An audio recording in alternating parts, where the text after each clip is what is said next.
Hey guys, Ryan here, and today I'm going to be bringing you a video in the Kranvagn, Tier 10 Swedish Auto and Heavy Tank. So I'm not going to go over this tank too much this game, and on this game we're on Mountain Pass and I'm platooned with Felix in his 277. But not so much on the whole stats because I've gone over this tank before in previous videos, but the quick rundown is it's very fast, got excellent gun depression, insane turret armor, but a super trolly fucking gun. The gun handling, I don't know if it's just me or if it's everyone, but this gun trolls me so much. And it's the only thing I dislike about this tank. Because the reload is kind of long, but because of the excellent turret armor, if you just keep to a good position, it doesn't matter because no one can pen you while you reload. You keep your turret up over the ridge line. Try and keep back. And that means that because of the turret armor in this thing, you can try and pretend like you've still got shells in.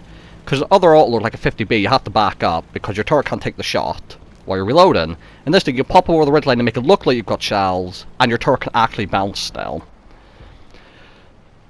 Now, the light tanks are doing the little brawl in the center. I failed to pan the light tank with the first shot. Doing with the second, he crashed into a rock. And I'm just going to finish him off. And back up to a safe location and go for the reload. Now I do need to be wary on this corner because they do have an artillery who usually on this map artillery can hit this corner. I've decided after seeing the LTTB down there, I've told Felix that when I'm reloaded, I'm going to jump down there. So I'm back up, give it a run up, and I'm going. Now I fuck up on the drop down, I almost flipped my tank over, which would have been slightly embarrassing. Now, I only hit the tracks with the first shot. I make up for it though with the engine fire. Put one more in them and then I need to keep moving forward because they've got tanks on the bridge and I want to get underneath them. I think the Wolf was firing high explosive there. I'm trying to use this tank to hide me from the FE215B as best as possible. He can only hit my turret, and I'm now reloading. So there's this light tank behind me, who thankfully Felix has taken out. I get very lucky because I was trying to get to the rock in front of me, but there's an ISM down the river. The other lucky part is FE215B, it's my turret again. Now, as everyone knows about the FE215B, it's made of matches. So Felix sets him on fire.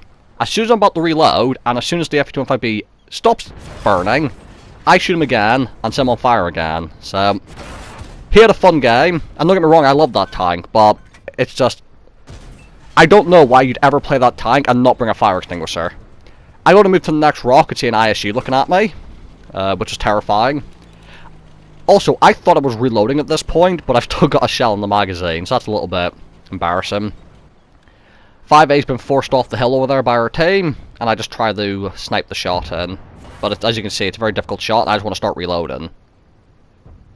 So I just go for it. Wasn't expecting that to hit. And it didn't, but now I can start the reload. And he's going to be dead before I manage to get another shot into him.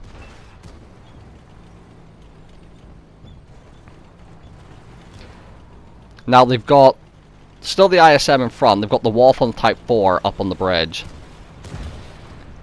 Now fortunately the Wolf was able to engineer gun depression on Felix. And I'm trying to side scrape right now, but you're going to see that eventually I'm going to push forward and aim for the tanks up on the bridge. I'm only got standing rounds loaded, but he's at an angle working his weak point.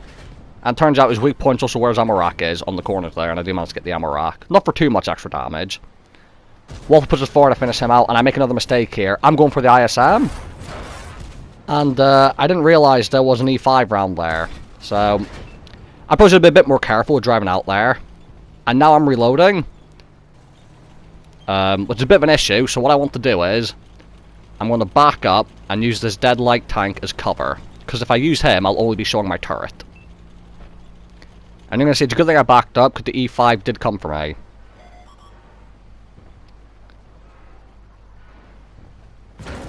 And you'll see, even on flat ground, without depressing my gun or angling my turret, the E5's heat shell with 340 pan still had no chance of going through me. So when you get this thing hulled down, use the full gun depression, literally nothing in the game can go through you. It's amazing. I'm now reloaded. Time to go around E5 first, because one, he's got more hit points, and two, he's tier 10 tank. So he's more dangerous.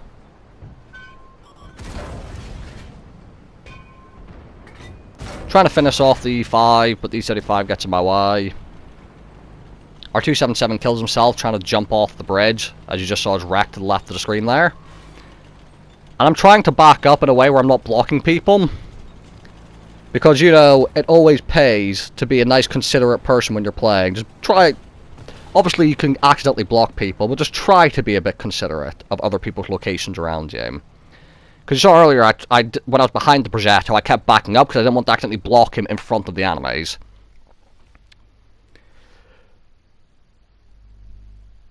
So this game, one of my favourite tanks, didn't fire any gold rounds, so 62,000 credits profit, 5,700 damage, just over, 580 assistance and 1,600 blocked. That was a high caliber, 4 kills, was the ace tanker, and I got a steel or 600 blocked in that match, but...